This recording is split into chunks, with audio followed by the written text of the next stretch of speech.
Bom dia a todos. Sejam muito bem-vindos à Casa Francisco de Assis, que a gente possa ter uma manhã com muita luz, paz e discernimento. Alguém na casa aqui pela primeira vez? Muito bem-vinda. E qualquer tipo de esclarecimento sobre as nossas tarefas, outras atividades que a gente faz aqui na casa, é só você perguntar para qualquer pessoa de crachá ou ali para o Alberto na livraria, seu laudo, muita vontade. Gostaria de pedir para que todos aqueles que puderem desligar seus aparelhos celulares. Eu vou desligar o meu agora, eu estou ligado também. Vou desligar junto aqui, ó, vou botar no modo avião. Quem puder fazer isso, que faça, que vai auxiliar aqui na harmonização do nosso ambiente, né? Já que a espiritualidade teve tanto trabalho para nos trazer até aqui, que a gente faça a nossa parte. Alguns recadinhos, antes de fazer uma leitura e a prece, para a palestra do nosso amigo Alessandro Figueira, do CEMIL. Nós estamos precisando de doações para o nosso próximo bazar. Então, se vocês tiverem roupas, alguns acessórios que não estejam mais utilizando, que deixem aqui na nossa casa para que a gente possa vender no nosso bazar, porque toda a renda é revertida para a casa e para as obras assistenciais que nós apoiamos. O próximo bazar será realizado no dia 9 do 11. Vou fazer uma leitura do livro Linha de Luz, do Espírito Emmanuel, por Chico Xavier, capítulo 74, Maus Obreiros. Guardai-vos dos maus obreiros. Paulo, em Filipenses, capítulo 3, versículo 2. Paulo de Tarso não recomenda sem razão o cuidado ao observar-se ante o assédio dos maus obreiros. Em todas as atividades do bem, o trabalhador sincero necessita preservar-se contra o veneno que procede do servidor infiel. Enquanto os servos leais se desvelam, dedicados nas obrigações que lhes são deferidas, os maus obreiros procuram repouso indébito, conclamando companheiros à deserção e à revolta, em vez de cooperarem, atendendo aos compromissos assumidos, entregando-se à crítica jocosa ou áspera, menosprezando os colegas de luta. Estimam as apreciações desencorajadoras. Fixam nos ângulos ainda inseguros da obra em execução, despreocupados das realizações já feitas. Manuseiam textos legais a fim de observarem como farão valer direitos com esquecimento de deveres. Ouvem as palavras alheias com religiosa atenção para extraírem os conceitos verbais menos felizes, de modo a estabelecerem perturbações. Chamam covardes aos cooperadores humildes e bajuladores aos eficientes ou compreensivos. Destacam os efeitos de todas as pessoas, exceto os que lhes são peculiares. Alinham frases brilhantes e complacentes, ensopando-as em óleo de perversidades ocultas. Semeiam a dúvida, a desconfiança e o dissídio quando percebem que o êxito vem próximo. Espalham suspeitas e calúnias entre os que organizam e os que executam. Fazem-se advogados para serem acusadores. Vestem-se à maneira de ovelhas, dissimulando as feições de lobos. Costumam lamentar-se por vítimas para serem verdugos mais completos. Guardai-vos dos maus obreiros. O conselho do apóstolo aos gentios permanece cheio de oportunidades e significação. O comentário. Eu não sei vocês, mas eu me vi com vários desses aspectos aqui. Então convido a todos para que façamos a prece.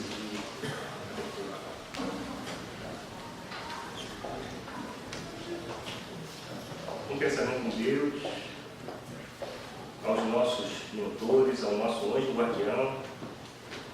Agradecemos a oportunidade de estarmos nessa casa, que tanto nos abriga, consola os nossos corações, que tanto nos ensina. Pedimos que tenhamos agora a nossa mente aberta os nossos corações receptivos à mensagem de amor que receberemos, a todas as intuições positivas que chegarão até nós. Que tenhamos discernimento para compreendê-las, que possamos colocar nas nossas vidas da melhor forma possível, trabalhando sempre o amor em todas as nossas relações.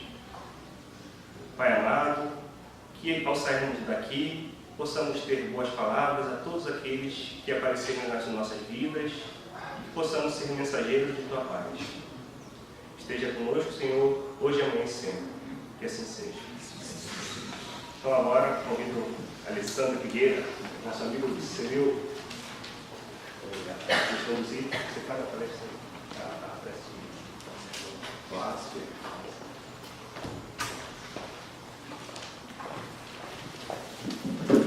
Prezadas irmãs, prezados irmãos espiritistas, simpatizantes da nossa doutrina dos espíritos, espíritos amigos aqui presentes nesta assembleia, nossa alegria e gratidão pelo convite do Centro de Estudos Espíritas Francisco de Assis.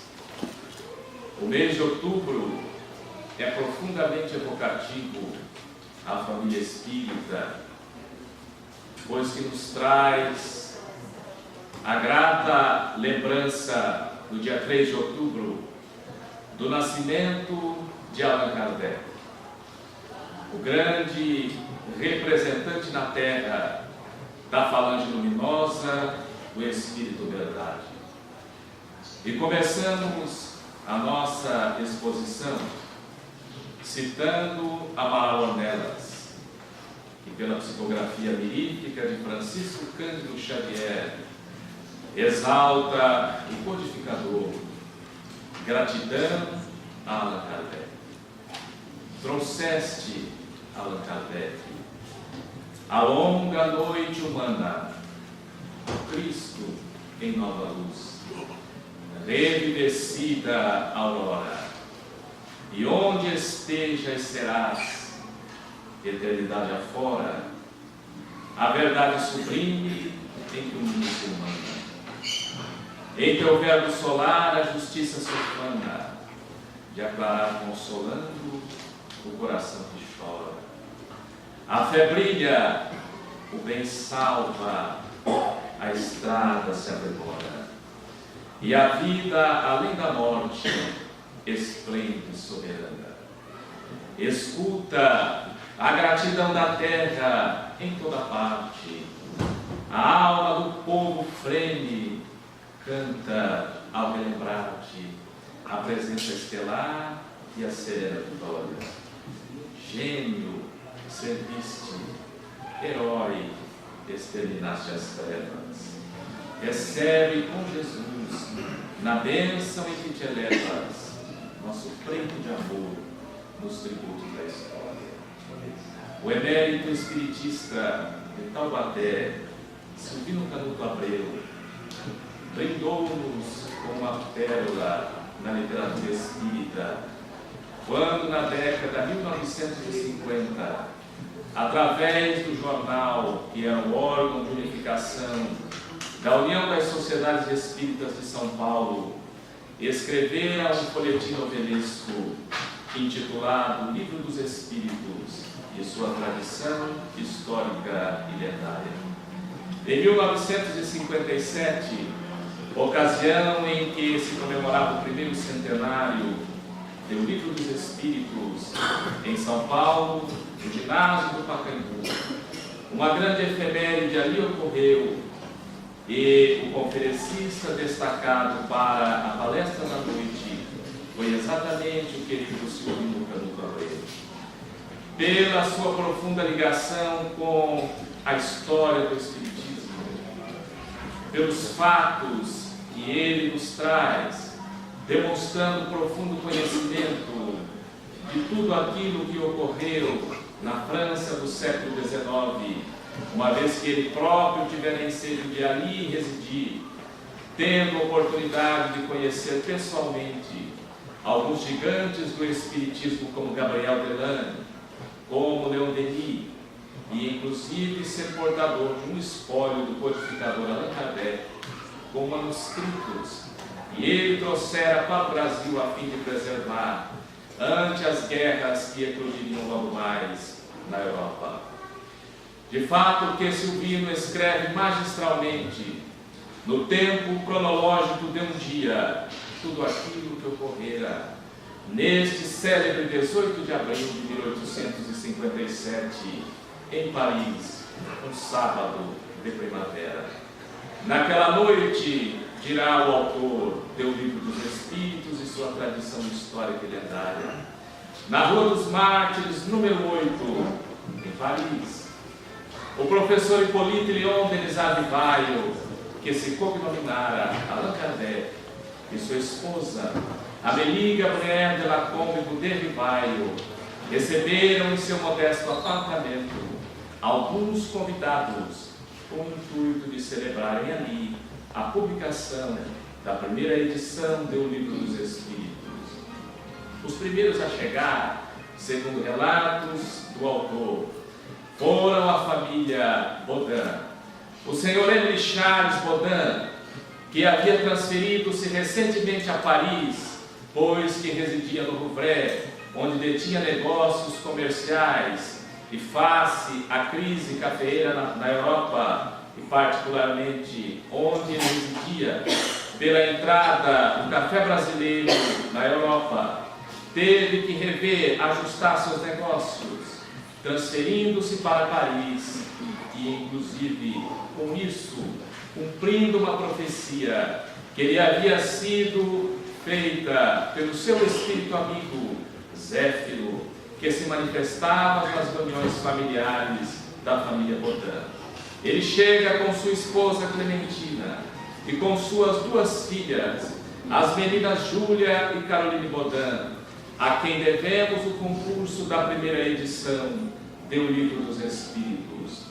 Logo mais, outros convidados foram chegando, e todos eles, dirá Allan Kardec, se fizeram verdadeiros elos de uma corrente que levara o codificador ao encontro da sua missão. Vale ressaltar que Allan Kardec, que nasceu no dia 3 de outubro de 1804, somente foi travar contato com a fenomenologia que lhe permitiria o acesso a esse universo espiritualista em França aos 50 anos de idade.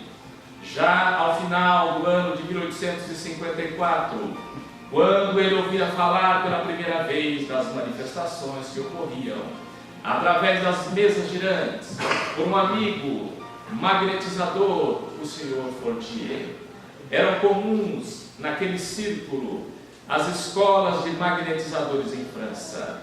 O próprio Rivaio era magnetizador, mas não era vinculado à escola espiritualista. Para ele, o magnetismo era puramente humano. Não havia presenciado manifestações de espíritos nas sessões que ele travara contato. Mas quando seu amigo magnetizador Fortier lhe falar a respeito das mesas girantes, inicialmente ele deu de ombros, não acreditou, não levou muito a sério, mas logo mais um outro amigo, o Sr. Carlotti, vai um pouco além nas informações e afirma que as almas daqueles que viveram na Terra, os chamados impropriamente de mortos, poderiam interferir sim na produção do fenômeno e se comunicar através daquelas mesas. Ele então começa a refletir um pouco mais sobre a questão e é convidado a presenciar uma sessão na casa de uma médium que era chamada sonâmbula Senhora Rouget, e ali presencia pela primeira vez a manifestação de um espírito através daquela médium, a quem ele achava que o concurso era apenas empregado através das chamadas curas anímicas. E ali ele fica tomado de surpresa, porque está presente naquela reunião um amigo, professor secundarista em Paris, o Sr. Patier, e ele fica impressionado com a comunicação de um espírito familiar seu. Esse homem era sério E essa mensagem tocou profundamente Allan Kardec, que saiu dali plenamente convencido da veracidade daquela comunicação. Logo mais, ele é convidado a presenciar uma outra sessão, agora na casa da senhora de Pleyel-Maison. E lá está ele, na rua Grange de Batelier, número 18, numa terça-feira de maio do ano de 1855. E ali presencia o fenômeno das mesas girantes. Ele endereça algumas questões de natureza mental, a espiritualidade presente, e espontaneamente observa a resposta que o deixa ainda um pouco mais tocado e plenamente convencido de que a sua hora havia chegado, a sua estrada de Damasco, esta a qual todos nós encontraremos um dia, o nosso encontro simbólico com a verdade. Ele então permanece frequentando essas sessões da senhora de Pleyel-Maison, e ali trava contato com um núcleo grado de homens, de mulheres que se dedicavam às manifestações com os espíritos, dentre os quais o senhor Jean Baptiste Rustem, em cuja casa ele receberá 30 de abril de 1856 a primeira revelação ostensiva da sua missão, através de uma jovem médium, a menina Ruth Celine Jaffé. Ali a espiritualidade se manifesta ostensivamente, e numa comunicação que se tornará célebre, ainda através dos precários recursos da comunicação, através da cesta, a cesta divine, a qual era atado um lápis, e a cesta escrevia. E nesta oportunidade de Allan Kardec, estavam presentes ali cerca de 8 pessoas apenas, na casa de Jean Baptiste Rustem, quando a cesta escreveu, quando soar o bordão, que era uma alegoria ao grande sino de Notre Dame, que toda vez que tocava, anunciava grandes acontecimentos à sociedade de Paris. Quando soar o bordão, deixarão de existir diversas doutrinas, pois surgirá uma verdadeiramente grande dela, a única herdeira das tradições cristãs, há um tempo humana e divina. Logo depois, dirá Allan Kardec, a cesta moveu-se, e a semelhança de alguém que aponta o dedo indicador, virou-se para Rivaio e escreveu em tintas fortes: Rivaio, tua missão é essa. Ali estava presente um homem que foi designado pela sigla inicial de M. A ti, M, compete a espada que não fere, porém mata. Tu virá primeiro, Rivaio virá depois.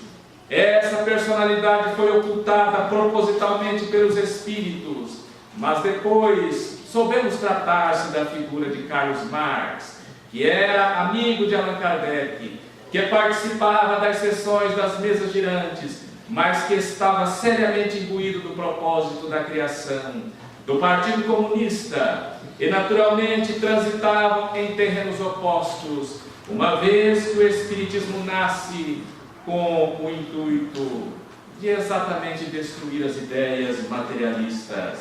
Mas Allan Kardec e Carlos Marx trocavam correspondências, eram amigos, e os espíritos orientam ao codificador que eles não deveriam aparecer em público, porque a missão de um poderia interferir no trabalho de outro.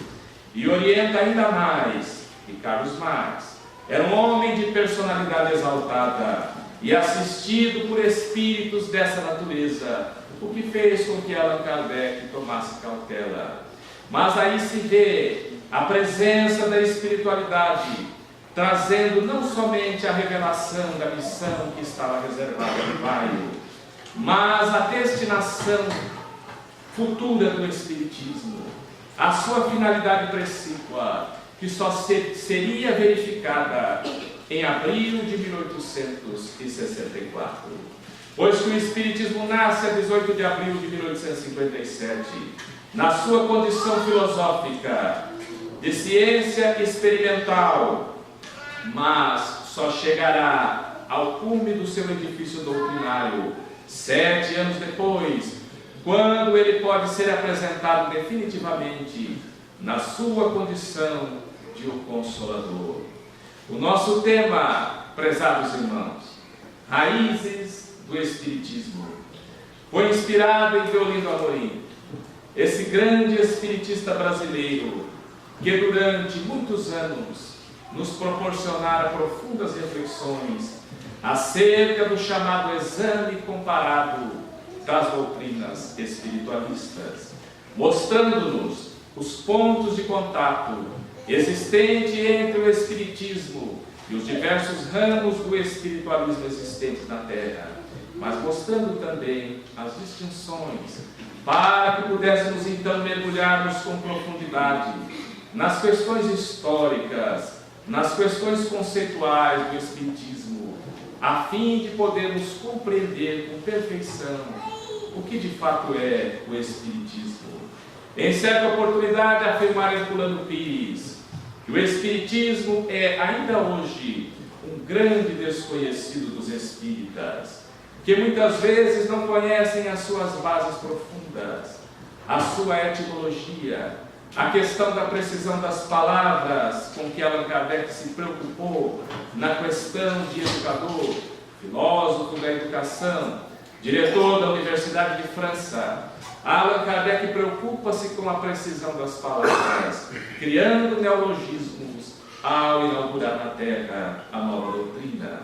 A começar pela expressão Espiritismo, que ele dá o significado, a criar termos novos como médiums, perispírito, a definir qual a delimitação do sentido da palavra alma, já na introdução do Livro dos Espíritos.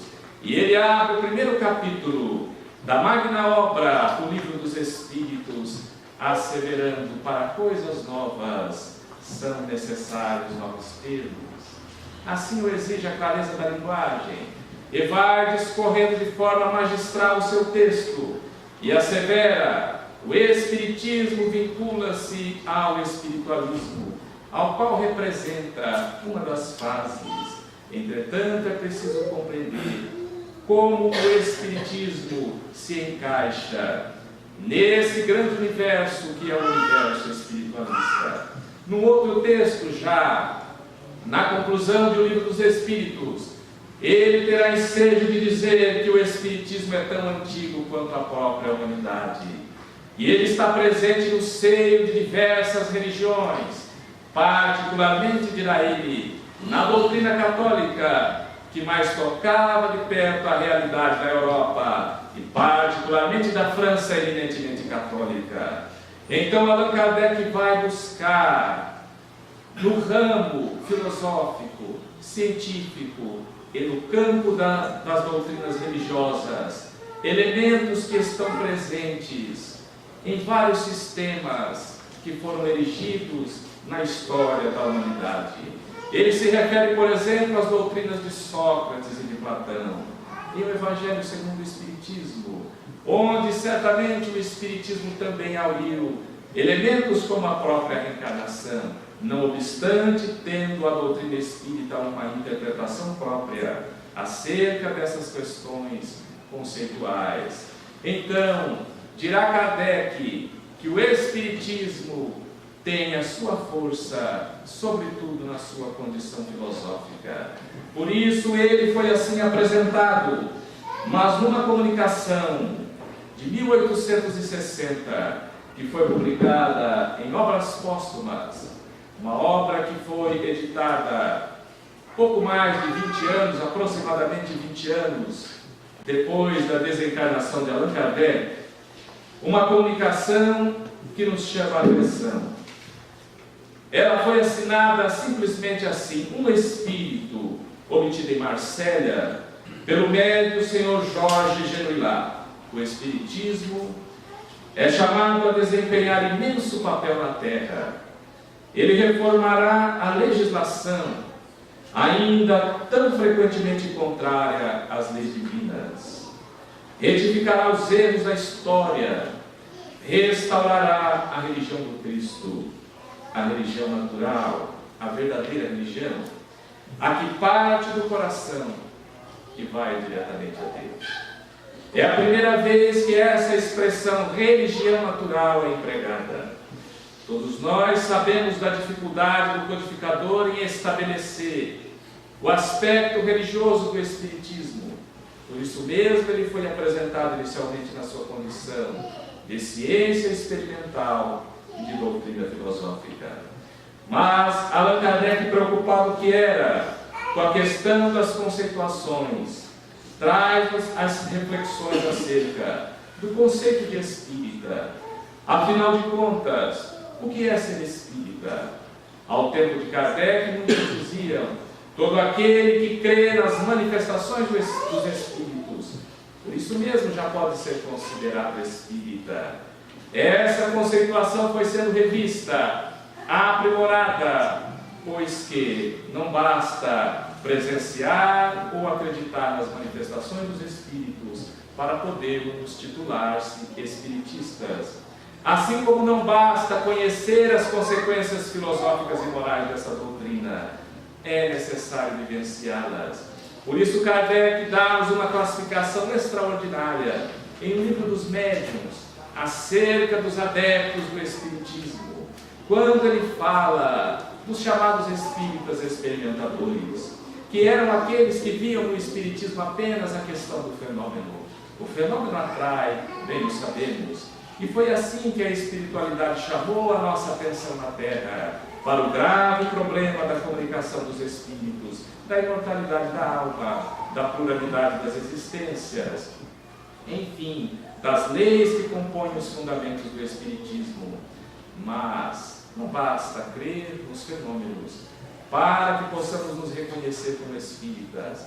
Mas ele ainda afirma que há um segundo grupo, que ele chamou de espíritas imperfeitos, que eram aqueles que já compreendiam o alcance filosófico, moral da doutrina espírita, mas não se esforçavam em 1 milímetro para combater os seus velhos hábitos. Se são ansiosos, invejosos, egoístas, assim continuavam sendo. A doutrina não lhes fazia vibrar as fibras da alma, conforme a sua fala em o Evangelho segundo o Espiritismo. Mas ele fala-nos também acerca dos chamados espíritas exaltados, que eram aqueles aos quais toda a comunicação provinda do mundo espiritual era aceita cegamente, sem exame, sem reflexão. Estes, dirá Allan Kardec, produzirão muito mais danos do que benefícios da doutrina espírita, porque pela sua irreflexão, pela sua imaturidade, poderão expor a própria doutrina ao ridículo. Mas ele dirá, enfim, que chegaríamos no momento em que identificaríamos os chamados verdadeiros espíritas, que eram aqueles que já compreendiam perfeitamente o alcance filosófico e moral da doutrina, e se esforçam dia a dia, hora a hora, para combater as suas más inclinações, fazendo do Espiritismo uma profissão de fé. Por isso, então, chegamos ao conceito do que é ser espírita. O adepto do Espiritismo, o espírita, enfim, é aquele que conscientemente adere à doutrina e, portanto, concorda com seus princípios e aceita as consequências das teses espíritas em suas vidas, em suas ideias formadoras, sua vida moral, social e etc. De fato, chegaremos à conclusão que reconhece-se o verdadeiro espírita pela sua transformação moral, mas, igualmente, pelos esforços que ele fará para domar as suas más inclinações, porque o espírita tem muitas imperfeições, mas já tem consciência delas e procura trabalhar para arrancar da intimidade da sua alma, da sua natureza, as suas más inclinações. Mas o codificador dá-nos ainda o conceito de espiritismo, com o cético, com religiosos de outras correntes, para estabelecer as bases filosóficas do espiritismo ante as correntes que se antagonizaram no plano das ideias. Então, o Espiritismo é, essencialmente, prezados irmãos, a ciência do Espírito, ou, como alguns costumam afirmar, é a ciência da alma, a filosofia do destino, mas é, sobretudo, a religião do amor.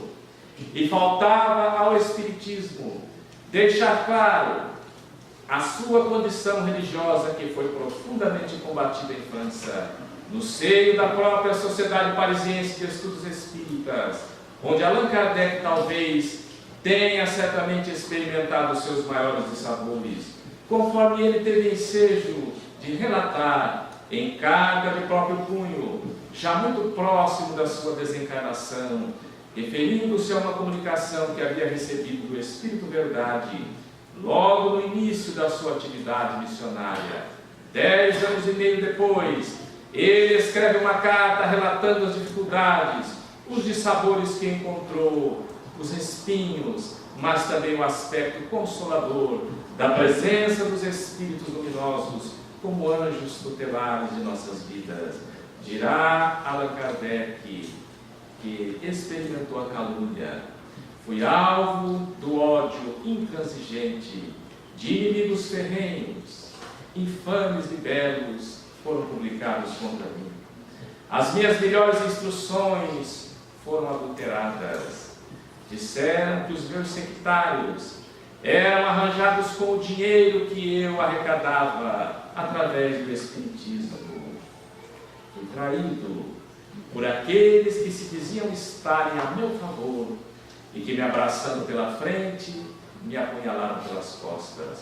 O codificador vai relatando, passo a passo, que todas as previsões feitas pelo Espírito Verdade foram de fato confirmadas. Uma, porém, dirá ele, certamente de propósito, o bom Espírito não me falou. As doces consolações que a doutrina espírita me permitiu. Quantas vezes, nos momentos de maiores desafios, a alma se enchia de ânimo quando recebia uma resposta positiva de alguém que havia sido consolado pela doutrina. Quantos desistiram do suicídio, do abortamento criminoso, saíram das malhas, da depressão, para encontrar consolo profundo na palavra dúlcida dos bons espíritos, como aquela passagem relatada por Hilário Silva, numa bela obra psicografada por Francisco Cândido Xavier, quando fala daquele homem que, desgostoso da vida, pela morte prematura da esposa, aproxima-se a uma ponte em Paris, e quando deseja atirar-se para consumar o suicídio, esbarra com um livro que está molhado pelo orvalho da noite. Ele toma o livro em suas mãos, abre e lê uma frase: este livro salvou a minha vida. Ele então começa a percorrer as páginas de um livro dos Espíritos que ali estava, naquela ponte, e mais à frente se depara com uma outra afirmação: este livro também salvou a minha vida. Ele certamente teria acessado ali as questões relativas ao suicídio que Allan Kardec trabalha nas questões 957 e seguintes do Livro dos Espíritos. Repensa o gesto, volta para sua casa e, porque era encadernador, manda encaderna de forma especial aquela obra e remete para Allan Kardec com uma carta de agradecimento e igualmente a frase: este livro também salvou a minha vida. Allan Kardec certamente nessas horas reconsiderava os desafios e imprimia nova marcha para prosseguir o trabalho, fazendo do Espiritismo de fato a sua profissão de fé. Mas, prezados irmãos, é importante refletirmos um pouco acerca dos caracteres da revelação espírita, para podermos encontrar ali as suas raízes. Dissemos que o Espiritismo nasceu da fenomenologia, da livre manifestação dos Espíritos, que pode se enquadrar no conceito da religião natural, aquela que se expressa pelos laços dos sentimentos, que nos liga diretamente ao Criador, ou conforme a fala de Emmanuel, A religião é o sentimento divino que nos impele a Deus. Então Kardec, no primeiro capítulo de A Gênese, caráter da revelação espírita, dos mais importantes da codificação para compreendermos como foi estruturada a revelação espírita, ele abre o seu texto com várias perguntas, e uma delas é esta: pode-se considerar o Espiritismo uma revelação? O Espiritismo nos dando a conhecer o mundo invisível que nos envolve, e no meio do qual vivemos, sem disso desconfiarmos, as leis que o regem, suas relações com o mundo visível, a natureza e o estado dos seres que o habitam, e em consequência o destino do homem depois da morte, é uma verdadeira revelação na acepção científica da palavra. Como se deu essa revelação? No item 13, que talvez seja dos mais importantes de toda a codificação, conforme afirmara o grande espiritista brasileiro Hernando Guimarães Andrade, que costumava dizer: para mim, o item 13 do primeiro capítulo de A Gênese é o mais importante de toda a codificação, porque ele explica com precisão, de fato, o que é o Espiritismo. Então ali poderemos encontrar o chamado duplo caráter da revelação espírita, os caracteres da ciência espírita, como ela foi elaborada. O Espiritismo é uma ciência de observação, e nisso está também o chamado caráter divino da doutrina espírita, que compõe o duplo caráter: caráter divino, caráter humano. Ciência de observação, porque os fenômenos se deram espontaneamente. Não foram os homens que evocaram os espíritos, foram eles que se inclinaram para a terra, num movimento ascensional extraordinário, conforme Conan Doyle. Não faltaram nem mesmo as palmas daqueles que chegam, referindo-se às batidas que começaram a ocorrer na América do Norte em 1848, naquele célebre 31 de março, na casa modesta da família Fox, naquela família protestante, cujas meninas tinham potencialidades mediúnicas ostensivas e que deram homagem às manifestações dos espíritos, particularmente Charles Rosma, aquele cacheiro viajante que havia sido assassinado por antigos moradores da casa e que tivera seu corpo sepultado ali, numa parede falsa no subsolo da casa, cujo criminoso não havia sido ainda encontrado e entregue às barras dos tribunais. A partir de Charles Rosma, que abre esse diálogo incessante com o mundo espiritual, na chamada fase do neoespiritualismo, a espiritualidade não para de produzir fenômenos, de se comunicar, de se mostrar de forma dócil, permitindo ao homem, e aí vem o caráter humano da revelação espírita, a livre investigação, o livre exame, a fim de poder estabelecer em critérios sólidos, de fato, uma ciência do espírito, como assim se tipifica o espiritismo. Então é ciência de observação, porque os fatos se mostram, mas Allan Kardec não se contentou com o aspecto de que os fatos poderiam mostrar-se a si mesmo. Ele foi além e muitas vezes evocaram os espíritos. Se para a primeira edição de O Livro dos Espíritos, ele contou com o concurso das meninas Júlia e Caroline Baudin, e com a mediunidade revisora de Ruth Celine Jafé, e de cerca de 10 médiuns, conforme ele próprio relatara, esse número foi profundamente ampliado, chegando a mais de 1000. Foram mais de 1000 médiuns consultados ao longo de todo o processo de elaboração da chamada codificação espírita, criando um critério profundo de observação e de investigação, que ele chamou de controle universal do ensino dos espíritos. As respostas eram confrontadas, a escolha criteriosa dos médiuns, eleição de colaboradores mediúnicos insuspeitos, tanto do ponto de vista moral, quanto dos conteúdos acerca das verdades reveladas. Quem eram os médiuns de Kardec? Inicialmente eram as meninas, Júlia e Caroline Baudin, Ruth Celine Jafé, Aline Carlotte, filha do Sr. Carlotte, e depois ele passou a contar especialmente com a participação de uma jovem médium de Fontainebleau, que, segundo Canuto Abreu, também lhe fora apresentada naquela noite em sua casa em Paris, trazida pela senhora de Clemenceau, a jovem Hermance Dufour. Hermance Dufour, que já havia recebido obras mediúnicas antes mesmo de O Livro dos Espíritos, obras do Espírito Jeanne d'Arc, o Espírito São Luís, se comunicava através dela. E ela passa a ser o que se denominava à época de a médium principal nas sessões da Sociedade Parisiense de Estudos Espíritas. E o seu pai, que era um homem profundamente influente naquela sociedade de Paris, foi quem conseguiu a autorização policial para que se pudesse então fundar o primeiro centro espírita da história, a Sociedade Parisiense de Estudos Espíritas, fundada em 1858 por Allan Kardec.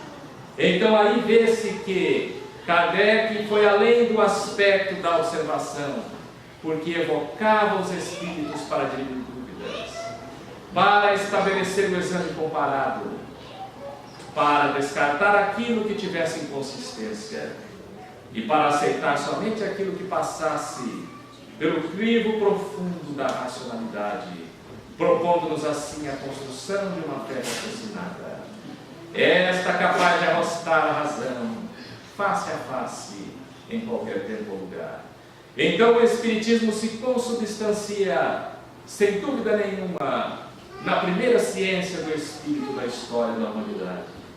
E é ainda hoje a única que preconiza essa aliança perfeita entre ciência e religião, que devem dar-se as mãos e não caminharem-se em sentidos opostos, porque ambas têm muito a contribuir, iluminando-se mutuamente.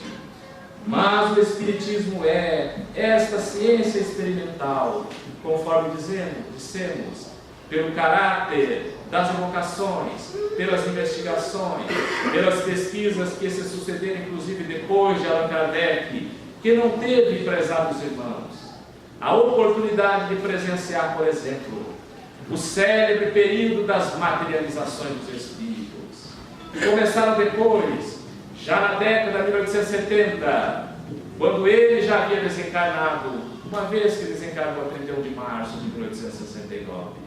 Ali, homens graves como William Crookes, Charles Richer e tantos outros eminentes pesquisadores tiveram ensejo de travar contato com a presença ostensiva dos espíritos, que se materializavam, que se deixavam tocar, medir as pulsações, participar, por exemplo, de sessões de registros em moldes de parafina. E tudo isso ficou registrado nos fatos históricos do Espiritismo, o que levou um homem notável como William Crookes a afirmar, depois de cerca de 3 anos de investigações: eu não afirmo que isso é possível, eu assevero que isso é verdade. De fato, as manifestações dos Espíritos estavam absolutamente comprovadas pelo prisma da ciência de observação, mas também pelo prisma filosófico.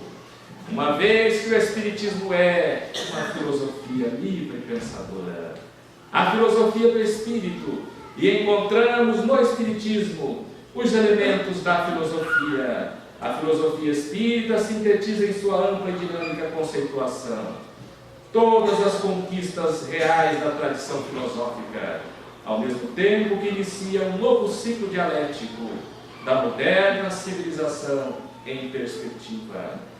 Afirmar Herculano Pires, e podemos então deduzir alguns aspectos que caracterizam a filosofia espírita. O enfoque ontológico, que é o chamado estudo do ser.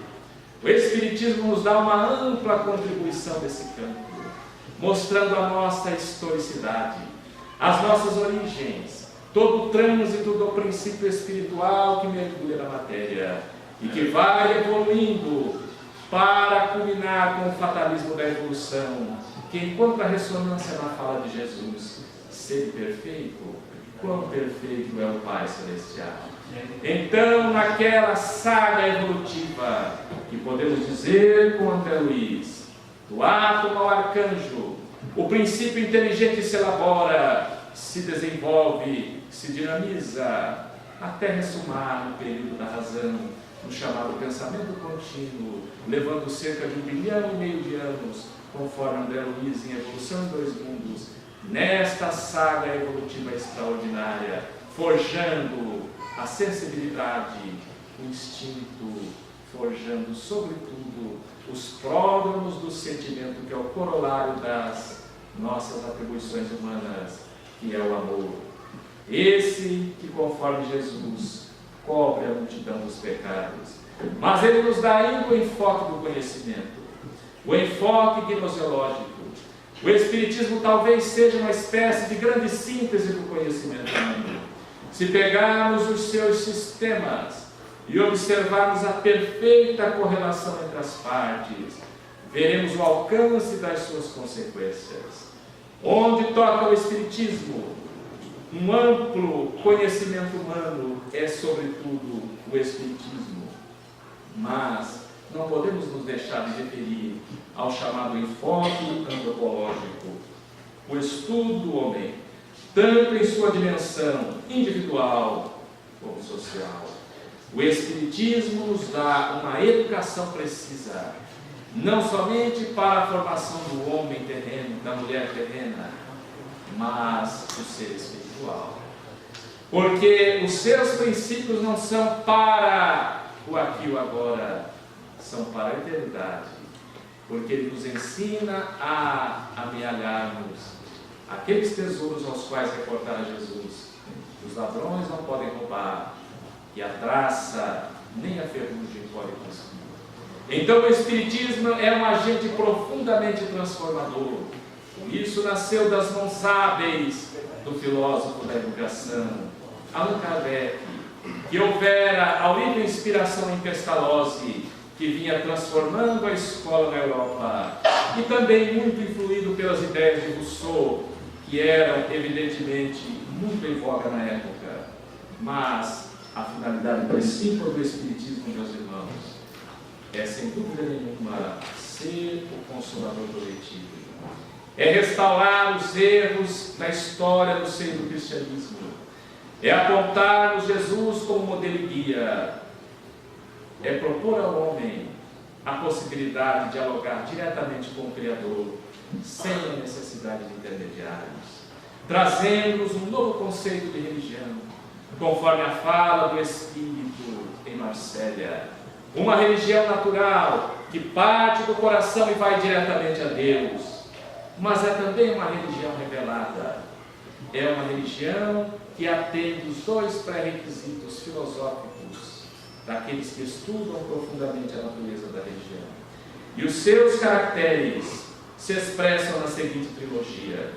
A trilogia da religião espírita expressa-se em 3 aspectos distintos, a saber: o espírito, que se encontra na obra basilar, na magna obra O Livro dos Espíritos; o médium, que se encontra na obra que traz consigo a ciência experimental, 15 de janeiro de 1861, O Livro dos Médiuns; e, por fim, a revelação, apresentada em sua pujança no ano de 1864, em abril, quando o Espiritismo completava 7 anos, e um pouco antes, já em 1863, se intensificavam as perseguições contra o Espiritismo, quando dos púlpitos, das tribunas, dos periódicos, os ataques se fizeram mais violentos. Allan Kardec encerra o fascículo da Revista Espírita de 1863, referindo-se a esses ataques, mas como alguém que está pressentindo que o momento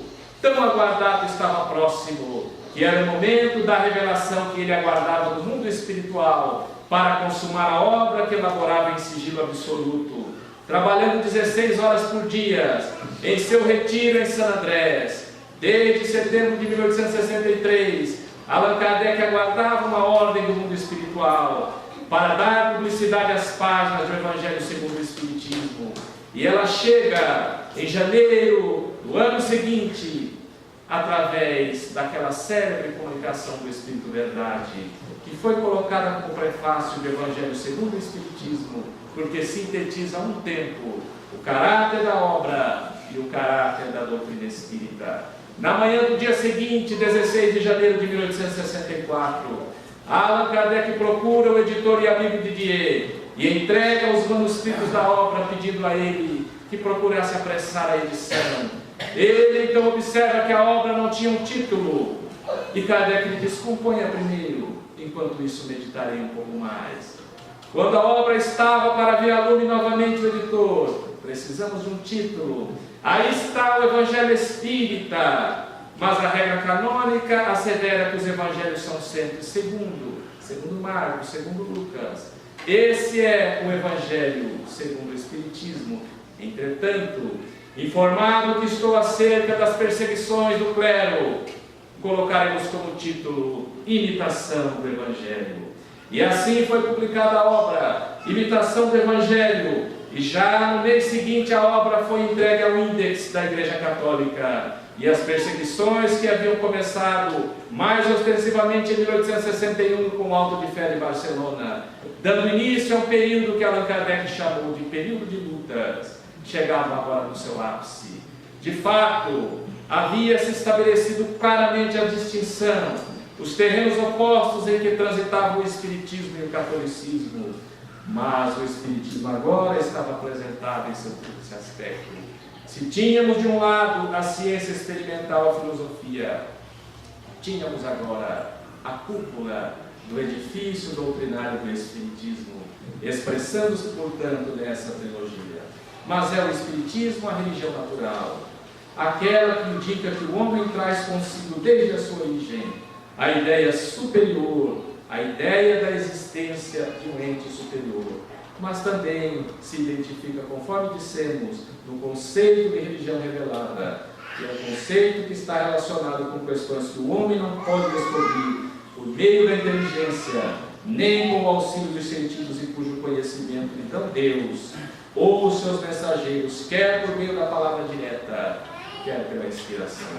Então aí está o duplo caráter da revelação espírita. Mas Allan Kardec, pouco antes da sua desencarnação, e para concluirmos a nossa fala, apresenta-nos o seu conceito acerca do que é de fato a religião espírita. Ele que se debatera tanto com esse assunto, esse verbete que muitas vezes é utilizado num sentido ou em outro, dependendo do interesse daqueles que não querem ver no Espiritismo uma religião, ou que afirmam ser o Espiritismo uma religião. No seu célebre discurso de 1º de novembro de 1868, na Sociedade Parisiense de Estudos Espíritas, em homenagem ao Dia dos Mortos, ele vai nos falar sobre a sua profissão de fé espírita. O Espiritismo pode ser considerado uma religião? E ele então deixa claro para nós em que sentido o Espiritismo é uma religião. Uma religião em sua acepção larga e verdadeira. É um laço que religa os homens numa comunhão de sentimentos, de princípios e de crenças. Consecutivamente, esse nome foi dado a esses mesmos princípios codificados e formulados em matéria de fé. O Espiritismo não é uma religião constituída com seus séculos de dogmas, castas, hierarquias, classes sacerdotais. Todos nós podemos fazer a nossa ligação diretamente com Deus. Não nasceu do conceito equivocado de pecado original, do conceito tradicional de religar e de Santo Agostinho, que através da religião encontraremos nova porta de acesso a Deus. Nunca estivemos desvinculados do nosso Pai que está nos céus, que é todo amor e que é imanente em nós, como nós somos imanentes nele. O Espiritismo é a religião que se expressa pelos laços da fraternidade, da comunhão de pensamentos, de sentimentos, de princípios, de crenças. Allan Kardec deixa claro isso, e para nós não há dúvida que o Espiritismo tem muito a contribuir no campo da religião, particularmente oferecendo-nos a ideia da fé raciocinada. Essa é capaz de arrostar a razão face a face, em qualquer tempo ou lugar. Prezados irmãos, nesta manhã de domingo, fica o nosso convite a refletirmos um pouco mais sobre as bases filosóficas, científicas e morais do Espiritismo. E repetindo Leão Denis, convidamos: vinde, pois, todos vós, saciar-vos nesta fonte celeste. Vós todos que chorais, vós todos que sofreis, vós todos que tendes sede da verdade. Ela verterá em vossa alma o bom ânimo, a vivificação. Com ela sustentareis com novo ardor os desafios da vilegiatura carnal. Sabereis viver e morrer dignamente. Glória a Deus nas alturas, paz na terra. E tenhamos por lema a trilogia do mestre Brinon, Aurida e Pestalozzi: trabalho, solidariedade, tolerância. E assim seja.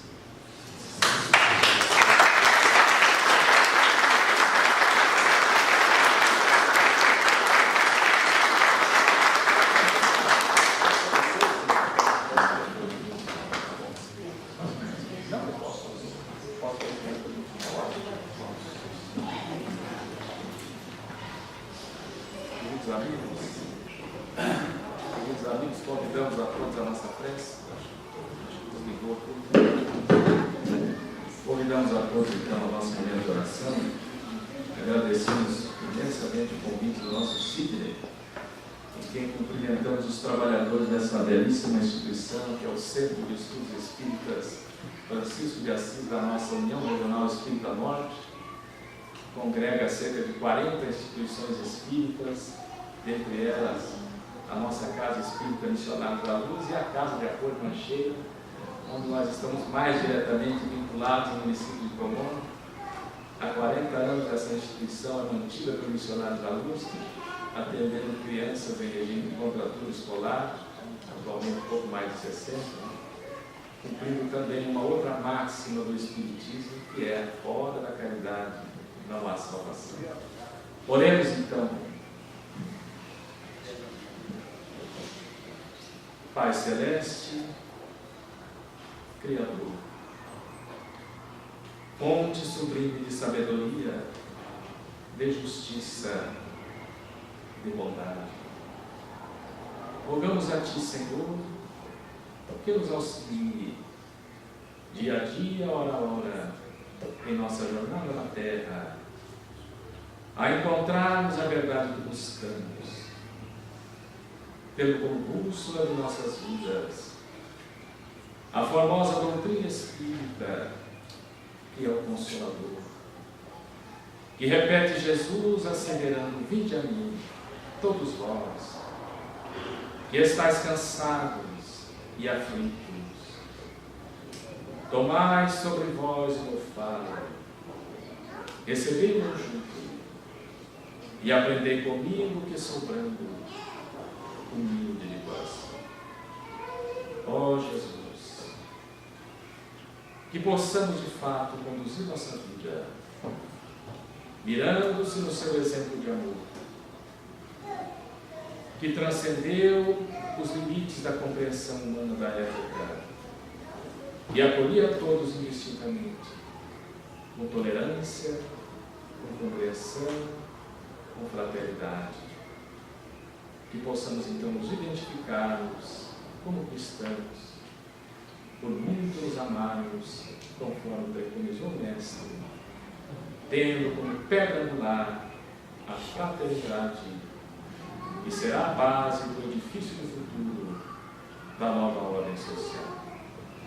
E sigamos em paz, levando conosco a presença dulce da espiritualidade amiga, que aqui materializou seus concursos nesta magistral manhã linda. Glória a Deus nas alturas e paz na terra.